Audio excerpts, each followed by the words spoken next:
السلام علیکم ورحمت الله وبرکاتہ. په نن ویډیو کې به زده کړئ چې څنګه له ګوګل کروم څخه اپلیکیشن ډاونلوډ کړو. هغه اپلیکیشن چې په پلی سټور کې ناټ اویلیبل دی هغه هم څنګه له ګوګل کروم څخه ډاونلوډ کولی شو. ملګرو راځئ چې په ویډیو باندې پیل وکړو. ملګرو د دې لپاره به تاسو ګوګل کروم راخلاص کړئ. ګوګل کروم په هر موبایل کې له خپل ځانه وي، که نه وي تاسو له پلی سټور څخه انسټال کړئ. له انسټال کولو څخه وروسته به تاسو ته دې سرچینګ ته راشئ. دلته به تاسو د اپلیکیشن نوم ولیکئ. د اپلیکیشن نوم څخه وروسته به تاسو فاصله ورکړئ او دلته به په تاسو چې هر یو اپلیکیشن سرچ کوئ نو تاسو به د هغې نوم ولیکئ او له هغې څخه وروسته به تاسو اي پی کې به تاسو خامخا ورته ولیکئ. کله چې مو داسې ولیکل دا به تاسو سرچ کړئ.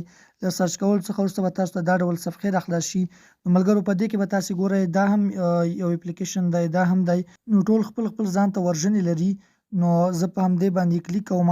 له هغې څخه وروسته ملګرو دلته تاسو ته ښکاري چې ډاونلوډ اي پی کې به تاسو لیکلی وي. په همدې به تاسو کلیک وکړئ او دلته ښکته تاسو ته اوکې بټن ښکاري. په همدې به تاسو په شنه بټن اوکې باندې به کلیک وکړئ. له هغې څخه وروسته ملګرو دلته تاسو ته ښکاري چې موږ ته به اوس دا ډاونلوډینګ روان شي. نو دا اپلیکیشن تاسو ته ښکاري چې دا اپلیکیشن موږ ته ډاونلوډ شو او دا زه تاسو ته درښایم چې زموږ سره د موبایل په سټوریج کې هم سیو شوی دی. زه راځم فایل منیجر ته او دلته په اي پی کې باندې کلیک کوم او دلته په ډاونلوډ باندې دغه اپلیکیشن تاسو ته ښکاري چې د اپلیکیشن موږ ته ډاونلوډ شوی دی او له دې ځای څخه موږ کولی شو چې په ډېرې اسانۍ سره انسټال کړو. نو میلاویږو په نورو خپلو ویډیوګانو کې. تر بل ویډیو مو پاک بخښونکي رب باندې سپارم. د خدای په امان.